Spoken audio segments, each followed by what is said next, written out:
My name is Žak Fresko. I'm project director of the Venus Project in Venus, Florida. Money was a convenience designed by man many years ago. You used to carry a bag of apples and change it for tomatoes. That was a trade in the old days. But when you invented money, it carried smaller particles, and it was easier to represent apples or tomatoes or eggs by giving a person a coin instead of bringing 50 eggs and chickens.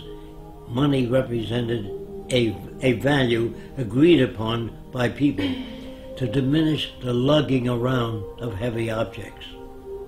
Later, it became the most corrupting medium in the world.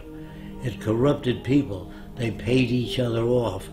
If you wanted a congressman to act in your behalf, you put up a certain amount of money to help him get elected, and you owe that person a favor. And that's the same with the drug companies, the auto companies, the banks.